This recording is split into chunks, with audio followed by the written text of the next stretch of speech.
John MacArthur here to tell you that the Essential Church movie will premiere in theaters on July 28th. Nothing like this has been done before. Every pastor and churchgoer needs to see this movie.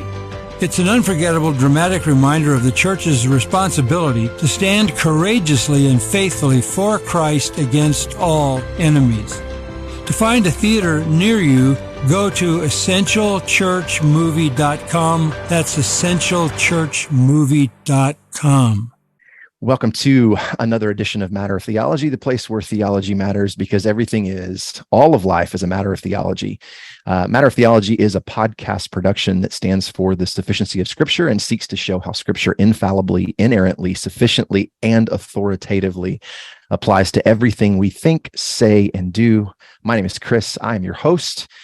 So on behalf of the Christian podcast community and, of course, the BAR Network, that is the Biblical and Reformed Podcast Network, thank you for choosing to tune into this episode. And you guys may have heard before this episode started a familiar voice. It should be a familiar voice if you're a listener to this podcast of Dr. John MacArthur talking about the Essential Church movie. And today I have the very distinct honor and privilege of talking to Mr. Shannon Halliday. He is the writer and director of The Essential Church, and he has graciously agreed to give us some time to talk about this film. I have seen the film. It is phenomenal.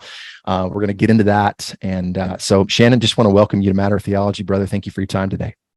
Oh, thank you for having me. It's my pleasure. Man, and man, why don't you just tell us a little bit about yourself, man? I know you've been a member there at Grace Community Church for a while, and so man, just give us a little background as far as you, man, what the Lord has done in your life, and take it from there. Yeah, okay, I'll try to keep it somewhat short, but basically, I moved up from San Diego to Los Angeles pursuing acting.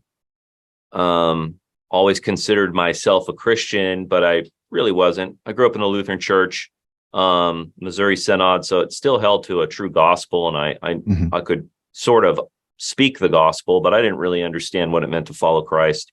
And became friends with a fellow actor up in LA who was the real thing, and he invited me to Grace Church and to Bible studies, and wow. And then I was like, oh, you know what? I don't think I was a Christian growing up. I thought I was, but I'm not, or I wasn't. And, but I am now. And I don't know when it soaked in that year. And that was like towards the middle to late 90s. And then I just got plugged in, and that the church that he invited me to was Grace Community Church. I didn't know anything about it. Didn't know who John MacArthur was, didn't care. Right. Yeah, so I was completely clueless as far as like his impact and his ministry and things like that.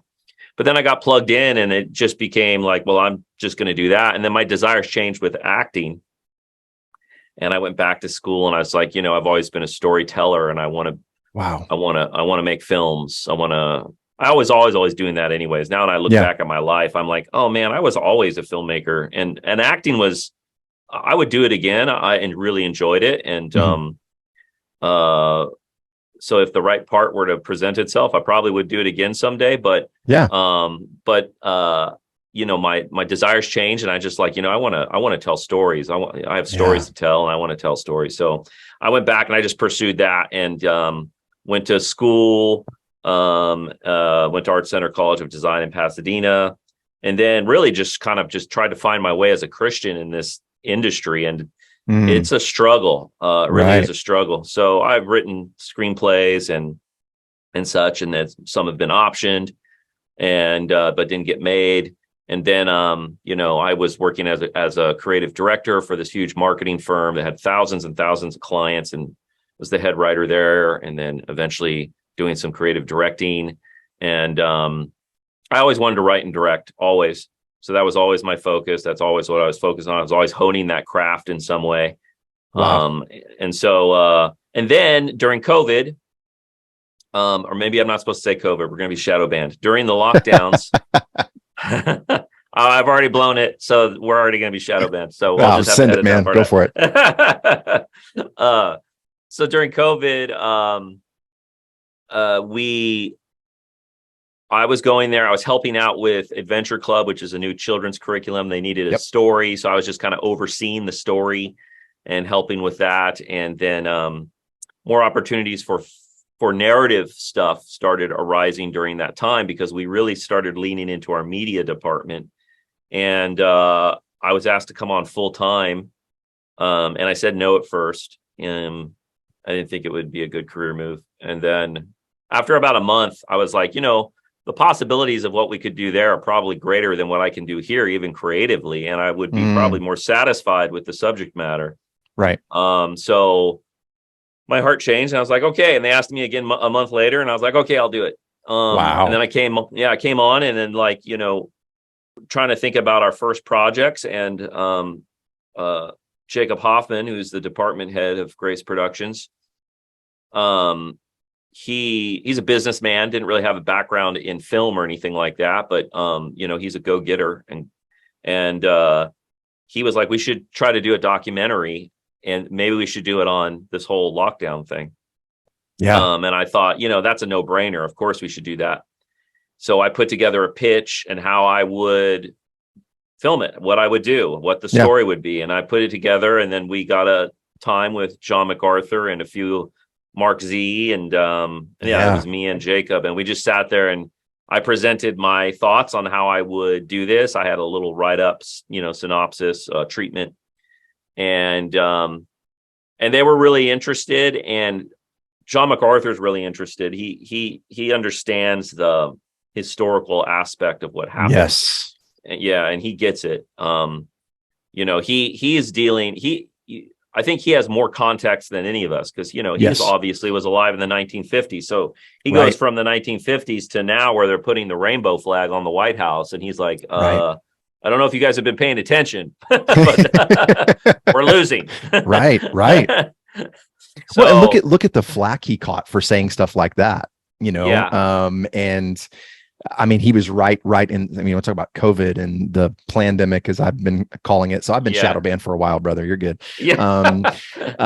So no, but you're absolutely right. And I mean, to tell that story, and I followed it very closely. My wife and her family, I mean, she spent the first 12 years of her life at Grace. So Grace Community Church, Southern California, Sun Valley, Valencia area, it's near and dear to our hearts. And so we were following things very, very closely. So now when you presented that, I know John was all about it. I mean, did you get any pushback from anybody there at Grace or just in general? And if you did, what was that like? Yeah. So, I didn't get any pushback. Really, they just took a long time to decide that they were going to do it. Right. So maybe they had to check with some other folks. I don't know. I think 4 months went by before I actually was like greenlit and I was like, okay, I can start now. I would have liked those 4 months back though, to be honest with you. I needed those 4 months. But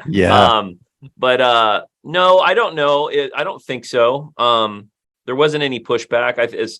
The elders are, pretty united now in their stance. And so that was all kind of worked through.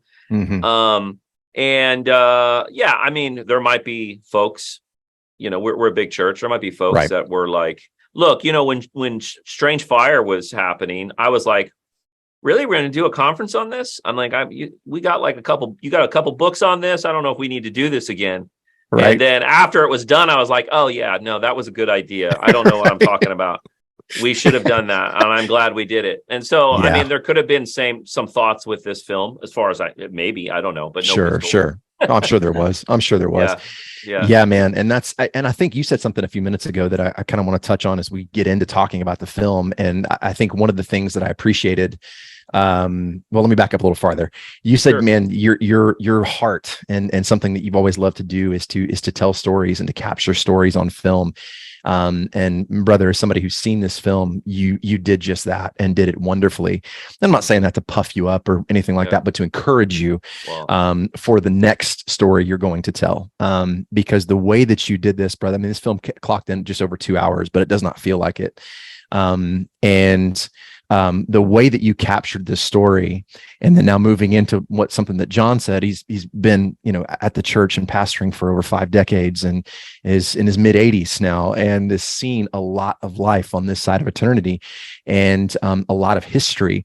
And one of the things that I love that you did is you told the story of church history and how what we saw that took place in 2020 during COVID, and how grace and a lot of the church in general was targeted.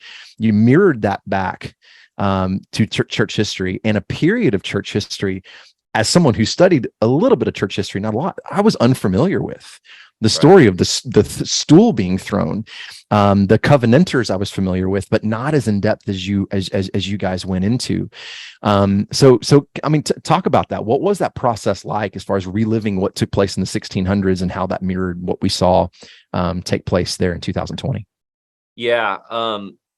When I got the idea for church history, it was really from our statement that we came out with, Christ, not Caesar. And in that, it references the Covenanters and the Great Ejection.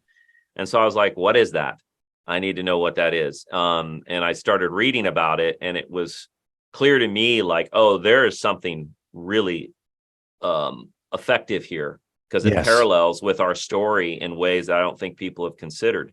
On top of that, just as a filmmaker, I'm like excited about these stories. I'm like, that's what I want to tell. I want to go in there and shoot these scenes and write these scenes and how I would do it, where I'd put the camera and what.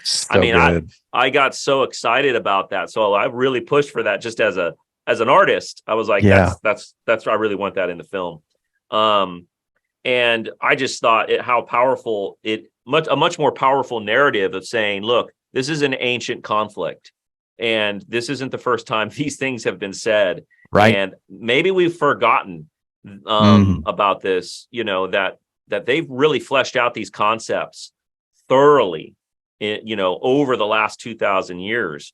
And I think many Christians don't really understand that this is a conflict that basically is the main conflict throughout church history. That's right. Yes. We disregard it. And honestly, this isn't in the documentary, as you know, because you've seen it, but I thought to myself, this church history aspect, not only it shows me, oh, that's how America was formed. Like, it was because of the Covenanters. It was because of the Covenanters taking a stand and over 100 years dealing with this in Scotland and England. And so when America pops up and the opportunity arises, they've fleshed out these concepts. They have these spheres of authority down.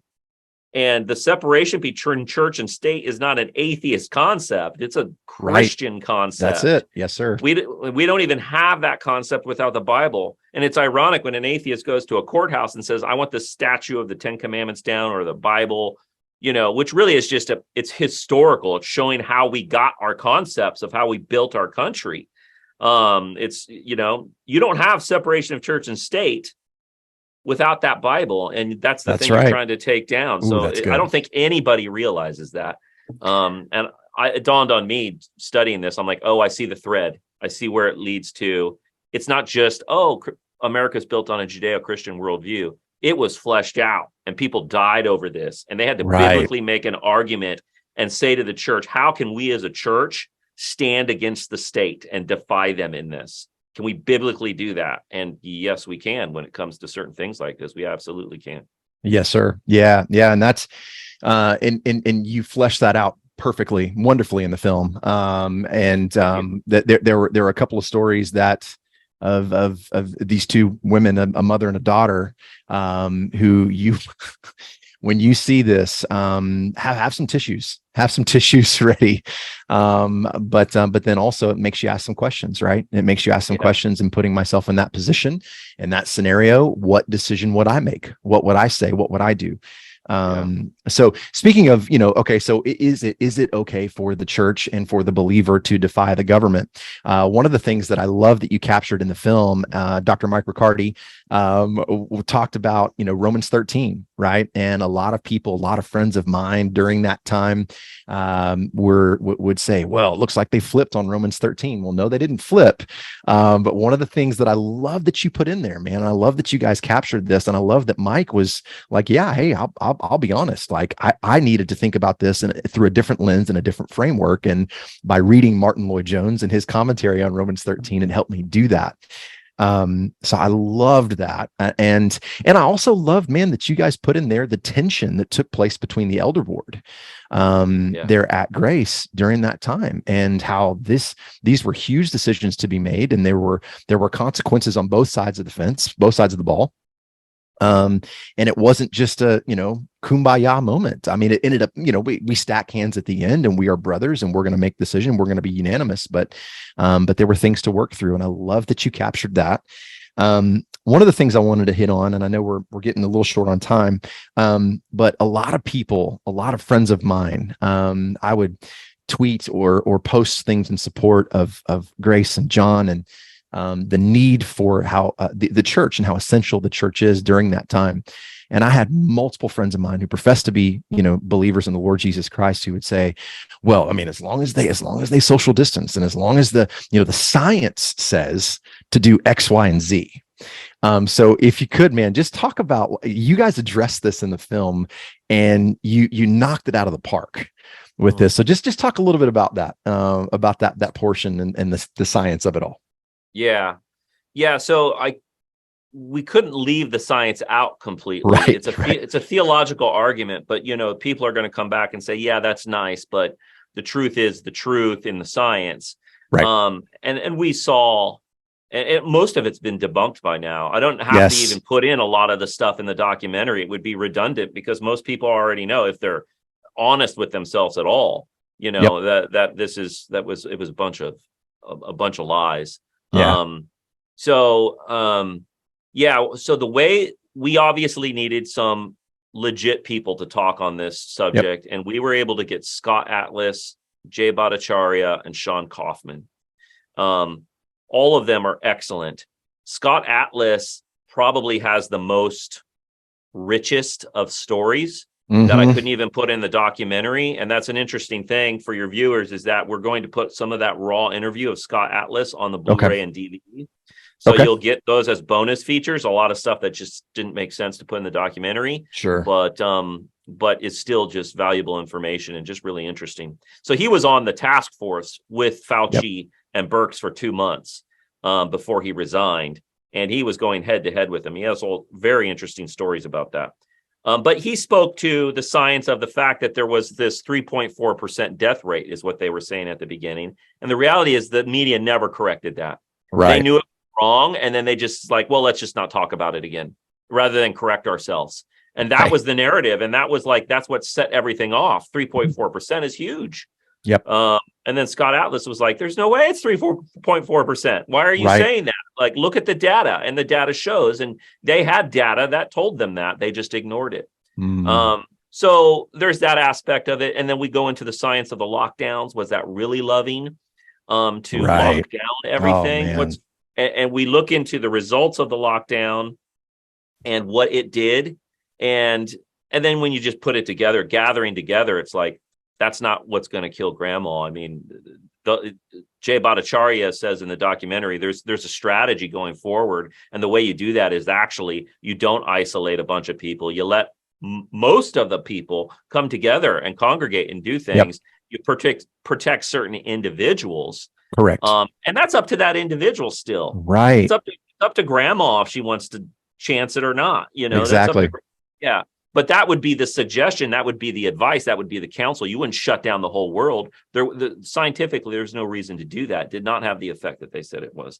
And he has what is called the Great Barrington Declaration, and tons of experienced epidemiologists and medical doctors from all over the world have signed that thing, agreeing with the science that lockdowns don't work. There's that objective aspect of it that we do address. And, Scott Atlas has a really moment there where as you saw, where he gets emotional, where he talks about, oh my goodness, the suicides and stuff like that. I mean, I don't want to give too much away, but I mean, it was just heart wrenching.